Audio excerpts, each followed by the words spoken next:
Senior, మీరు నన్నేం చేయలేరు.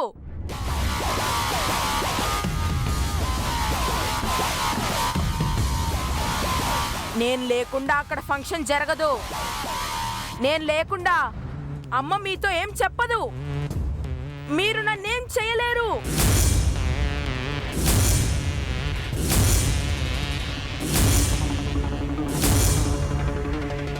భయం లేకుండా నువ్విలా రెచ్చిపోతున్నావంటే అది నీ ధైర్యం కాదురా, మొండితనం. నీది మొండితనం అయితే నాది మూర్ఖత్వం.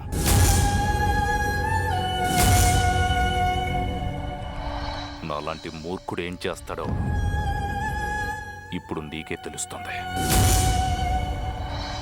చూడు జయ్, నీకు మామూలుగా చెప్పాను, వినలేదు. ప్రేమగా చెప్పాను, వినలేదు. బ్రతిమలాడాను, వినలేదు. బుజ్జగించి చెప్పాను, వినలేదు. బెదిరించాను, అయినా కూడా వినలేదు. ఈ చివరి నిమిషంలో కూడా నీ మనసు మార్చుకోవడానికి నీకు మరో అవకాశం ఇస్తున్నాను. నా మాట వింటే నా కొడుగ్గా నేను నాతో ఇంటికి తీసుకువెళ్తాను. నేను, నువ్వు, మీ అమ్మ అను అందరం హ్యాపీగా కలిసి ఉంటాం. నువ్వు బుద్ధిగా నేను చెప్పింది వింటే ప్రాణాలతో బ్రతుకుంటావు, లేదంటే పైకి పంపిస్తాను.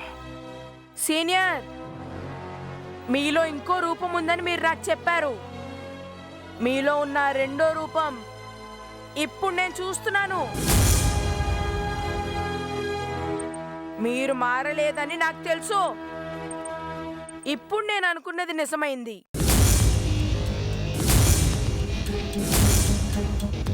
మీరు సీనియర్ కాదు, క్రిమినల్వి.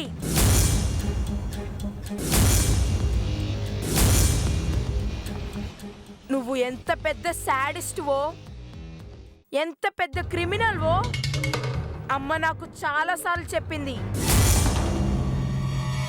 నువ్వు నిజంగానే క్రిమినల్వి. నువ్వు క్రిమినల్వి.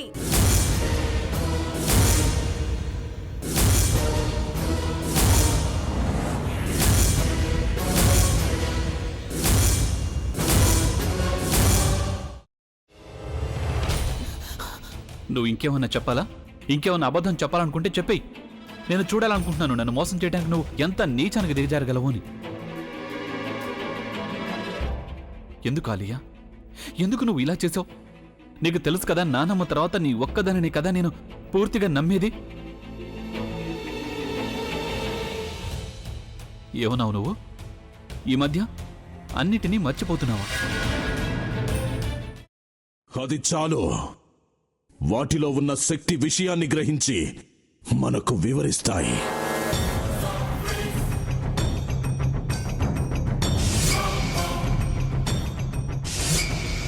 ఎవరు ఆ దండ విప్పొద్దు, గది తలుపులు తెరవద్దు.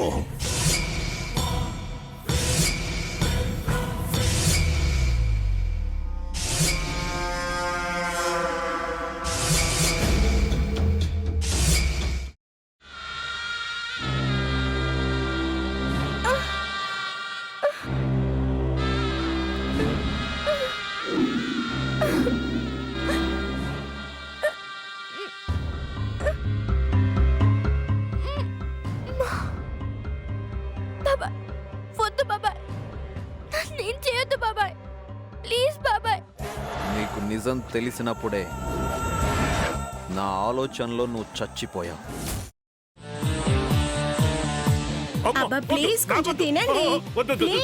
భీమారావు గారు, మీరా? ఇగో మీరా కాదు, సక్కుబాయ్. అవును, మీ పనామే లేచిపోయిందని చెప్పి కంప్లైంట్ ఇచ్చినావు కదా. రేయ్, ఆయన కంప్లైంట్ ఇచ్చింది లేచిపోయిందని కాదు, కనిపించడం లేదు అని. అట్లానా? సరే మేడం. ఇడియట్. ఆ వంట మనిషి పేరేంటన్నారు? రత్తాలు మేడం. ఏం పెద్ద మంచి, నీ వంట మంచిని కూడా మేడం అని పిలుస్తావా? రేయ్ హాఫ్ బ్రెయిన్,